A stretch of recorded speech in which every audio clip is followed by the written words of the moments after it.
എല്ലാവർക്കും ക്രിസ്തുയേശുവിൻ്റെ നിസ്തുല നാമത്തിൽ സ്നേഹവന്ദനം. പ്രിയരെ, പുതിയ ദിനത്തിൻ്റെ പ്രഭാതം നമുക്ക് ദൈവം ദാനമായി നൽകി. ഇന്നത്തെ ധ്യാനത്തിനായി യിരെമ്യാ പ്രവാചകൻ്റെ പുസ്തകം 4-ാം അധ്യായം 4-ാം വാക്യം. യിരെമ്യാ പ്രവാചകൻ്റെ പുസ്തകം 4-ാം അധ്യായത്തിൻ്റെ 4-ാം വാക്യം. യഹൂദ പുരുഷന്മാരും യെരുശലേം നിവാസികളുമായുള്ളവരെ, നിങ്ങളുടെ ദുഷ്പ്രവൃത്തികൾ നിമിത്തം എൻ്റെ കോപം തീ പോലെ ജ്വലിച്ച് ആർക്കും കെടുത്തുകൂടാതെ വണ്ണം കത്താതിരിക്കേണ്ടതിന് നിങ്ങളെ തന്നെ യഹോവയ്ക്കായി പരിച്ഛേദന ചെയ്ത് നിങ്ങളുടെ ഹൃദയത്തിൻ്റെ അഗ്രചർമ്മം നീക്കിക്കളവിൻ. കർത്താവിൻ്റെ പരിശുദ്ധ നാമം വാഴ്ത്തപ്പെടുമാറാകട്ടെ. എങ്ങനെയാണ് വിശുദ്ധിയുള്ള ജീവിതം നയിക്കാൻ സാധിക്കുന്നത് എന്ന് നമ്മൾ ചിന്തിച്ചുകൊണ്ടിരിക്കുന്നു. മത്തായിയുടെ സുവിശേഷം 5-8 വാക്യം നമ്മൾ കണ്ടതാണ്, ഹൃദയശുദ്ധിയുള്ളവർ ഭാഗ്യവാന്മാർ. യഥാർത്ഥ ജീവിത വിശുദ്ധി അതിൻ്റെ പൂർണ്ണ അളവിൽ നമ്മുടെ ജീവിതത്തിൽ വരണമെന്നുണ്ടെങ്കിൽ തുടങ്ങേണ്ടത് പുറത്തല്ല. നമ്മുടെ ജീവിത വഴികളിൽ മാറ്റം വരുത്തേണ്ടതല്ല ആദ്യ നടപടിയും. മുൻപ് സൂചിപ്പിച്ചതുപോലെ ജീവിതത്തെ രൂപാന്തരപ്പെടുത്തുന്ന മോതിരം വിരലിൽ വന്നു കഴിയുമ്പോൾ സ്വഭാവത്തിൽ വ്യത്യാസം വരും. എന്നാൽ ഈ മോതിരം വന്നു വീഴണം. ഹൃദയശുദ്ധിയുള്ളവർ ഭാഗ്യവാന്മാർ. ഹൃദയത്തിൻ്റെ ഭക്തി മാർഗമാണ് ക്രിസ്തീയ ഭക്തി മാർഗം. ലുദിയ ദൈവവചനം കേൾക്കുമ്പോൾ തിരുവചനം അവളുടെ ഉള്ളിൽ ചെല്ലത്തക്ക വിധം ദൈവം അവരുടെ ഹൃദയത്തെ തുറന്നു എന്ന് വചനം പഠിപ്പിക്കുന്നു. ദൈവഭക്തി ആരംഭിക്കുന്നത് ജീവിത വഴികളിലും സ്വഭാവത്തിലും ഇങ്ങനെ പുറമേയുള്ള കാര്യങ്ങളിലല്ല. അതിൻ്റെ ആരംഭം ഹൃദയത്തിലായിരിക്കണം. അതുകൊണ്ടാണ് യിരെമ്യാ പ്രവാചകൻ്റെ പുസ്തകം 4-ാം അധ്യായത്തിൻ്റെ 4-ാം വാക്യത്തിൽ ഹൃദയങ്ങളുടെ പരിച്ഛേദനയെക്കുറിച്ച് രേഖപ്പെടുത്തിയിരിക്കുന്നത്. അതിന് പകരം ഉപയോഗിക്കാവുന്ന ഒരു കാര്യം ഇതേ അധ്യായത്തിൽ 3-ാം വാക്യത്തിൽ ഇസ്രായേൽ കന്യകയോട് പറയുന്നുണ്ട്. പൊന്നാഭരണം അണിഞ്ഞാലും രക്താംബരം ധരിച്ചാലും കണ്ണിൽ മഷി എഴുതിയാലും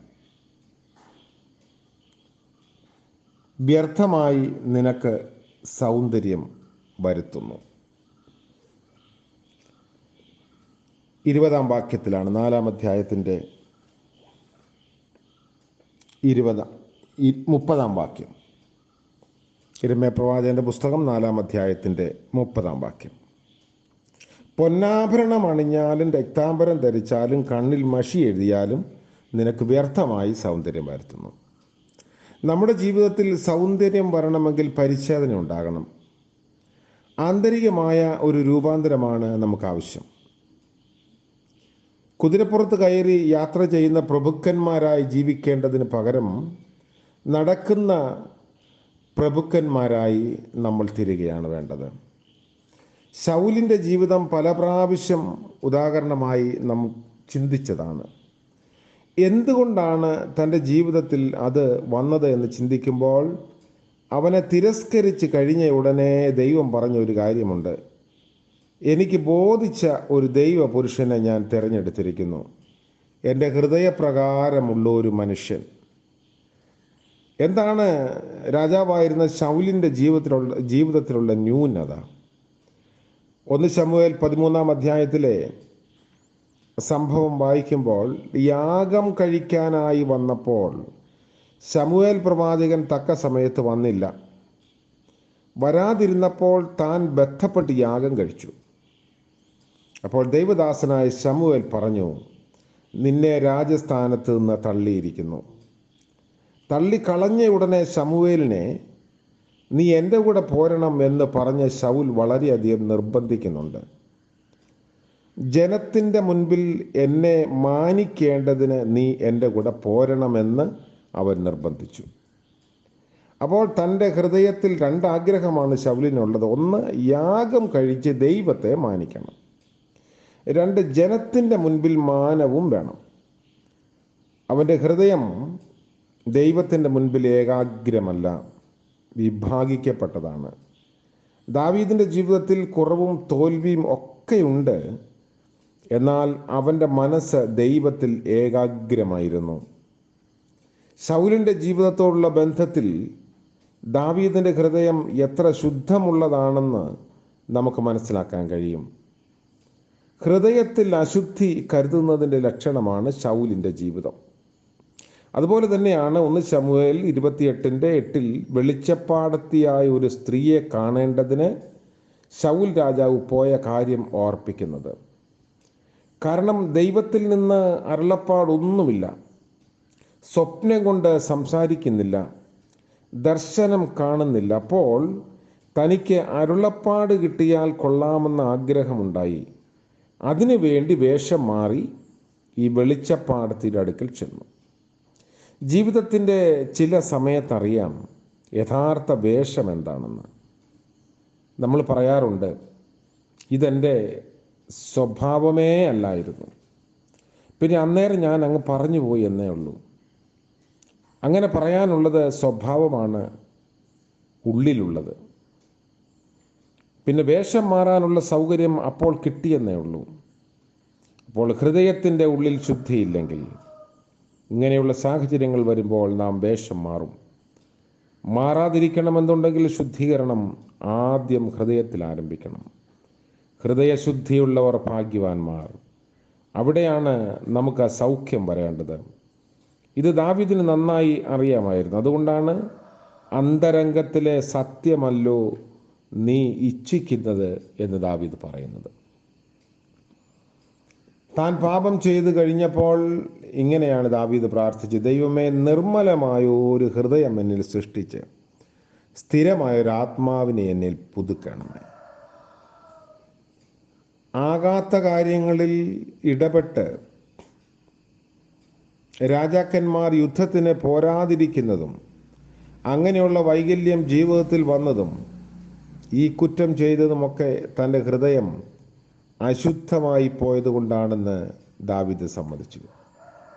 ജീവിത വിശുദ്ധിക്ക് വേണ്ടി നാം കൊതിക്കുന്നുവെങ്കിൽ അത് ഹൃദയത്തിൽ ആരംഭിക്കണം. നിർമ്മല ഹൃദയത്തിൽ നിന്ന് മാത്രമേ ജീവിത വിശുദ്ധി വരികയുള്ളൂ. ഏകാഗ്ര ഹൃദയത്തിൽ നിന്ന് മാത്രമേ വിശുദ്ധ ജീവിതം വരികയുള്ളൂ. ദൈവത്തിൽ കേന്ദ്രീകരിച്ചിരിക്കുന്ന വിഭാഗ്യതയില്ലാത്ത, ദൈവത്തെ സ്നേഹിക്കുന്ന ഒരു ഹൃദയം നമ്മിൽ ഉണ്ടെങ്കിൽ മാത്രമേ ജീവിത വിശുദ്ധി വരികയുള്ളൂ. എല്ലാറ്റിനും ഉപരിയായി ദൈവത്തോടുള്ള വ്യക്തിപരമായ ബന്ധവും സ്നേഹവും നമ്മെ ഭരിക്കണം. അതുകൊണ്ട് നമ്മുടെ ശുദ്ധി എന്ന് പറയുന്നത് കർത്താവ് പരീശന്മാരെ വിമർശിച്ചതുപോലെ കിണ്ണങ്ങളുടെ പുറം വെടിപ്പാക്കുന്നത് പോലെയല്ല. അതേ അധ്യായത്തിൽ കർത്താവ് പറയുന്നുണ്ട്, വെള്ള തേച്ച ശവക്കല്ലറുകളെ എന്ന്. ഉള്ളിൽ ചീഞ്ഞ് നാറുന്ന അനുഭവങ്ങളുടെ മധ്യത്തിലും പുറമേ നല്ല പോളിഷൊക്കെ ഇട്ട് ഇങ്ങനെ മറ്റുള്ളവരുടെ മുൻപാകെ നടക്കുന്നത് ദൈവത്തിന് ഇഷ്ടമുള്ളതല്ല. ഹൃദയശുദ്ധിയാണ് ദൈവത്തിന് ആവശ്യം. അതുകൊണ്ടാണ് കർത്താവ് പറഞ്ഞത്, ഉള്ളിലേക്ക് പോകുന്നതാണ് നമ്മളെ അശുദ്ധരാക്കുന്നത്, വായിൽ നിന്ന് പുറത്തേക്ക് പോകുന്നതല്ല. അതുകൊണ്ട് പുതിയ ദിവസത്തിൻ്റെ പ്രഭാതം ദൈവസന്നിധിയിൽ നമ്മെ ശുദ്ധിയുള്ളവരാക്കണമേ എന്ന് പ്രാർത്ഥിക്കാം. അത് പകൽക്കാല ജീവിതത്തിൻ്റെ അനുഗ്രഹത്തിനായി പ്രാർത്ഥിക്കാം. കാരുണ്യവാനായ വാഴ്ത്തപ്പെട്ട ഞങ്ങളുടെ ദൈവമേ, സ്വർഗീയ പിതാവേ, അനുഗ്രഹീതമായ പുതിയ ദിവസത്തിനായി നന്ദിയോടെ ഞങ്ങൾ അങ്ങയെ സ്തുതിക്കുന്നു. ഇന്നത്തെ പകൽക്കാല ജീവിതത്തിൽ ഹൃദയശുദ്ധിയുള്ളവരായി ജീവിപ്പാൻ ഞങ്ങളെ സഹായിക്കണമേ. ഞങ്ങളുടെ അന്തരംഗത്തിൽ ഈ ശുദ്ധി പ്രാപിക്കുന്നവരായി ജീവിതത്തിൻ്റെ പ്രായോഗിക ഇടങ്ങളിൽ അത് വെളിപ്പെടുത്തുന്നവരായി തീരുവാൻ ഞങ്ങളെ സഹായിക്കണമേ. ഇന്ന് പ്രഭാതം മുതൽ പ്രദോഷം വരെ അവിടുത്തെ കൃപയിലും കരുണയിലും ഞങ്ങൾ ആശ്രയിക്കുന്നു. വീഴാതെ വണ്ണം കാത്തുകൊള്ളണമേ. ഇന്നത്തെ ദിനത്തിൻ്റെ ആവശ്യങ്ങളിൽ അവിടുന്ന് കൂടെ ഇരിക്കണമേ. ഇടറിപ്പോകാതെ കാത്ത് ഞങ്ങളെ തന്നെ സൂക്ഷിപ്പാനുള്ള കൃപ, ബലം നൽകണമേ. ഇന്ന് ജന്മദിനം ആഘോഷിക്കുന്ന പ്രിയപ്പെട്ടവർക്ക് വേണ്ടി പ്രാർത്ഥിക്കുന്നു. വിവാഹ വാർഷികം ആഘോഷിക്കുന്നവരെ ഓർത്ത് പ്രാർത്ഥിക്കുന്നു. അനുഗ്രഹത്തിൻ്റെയും നന്മയുടെയും സന്തോഷത്തിൻ്റെയും ദിനങ്ങൾ ദാനമായി നൽകണമേ. യേശു മശിഹ മൂലം പ്രാർത്ഥന കൃപയോടെ കേൾക്കുമാറാകണമേ. ആമേൻ. ത്രിയേക ദൈവത്തിൻ്റെ അനുഗ്രഹവും കാവലും നമ്മളെല്ലാവരോടും കൂടെ ഇന്നും എന്നേക്കും ഉണ്ടായിരിക്കുമാറാകട്ടെ. ആമേൻ.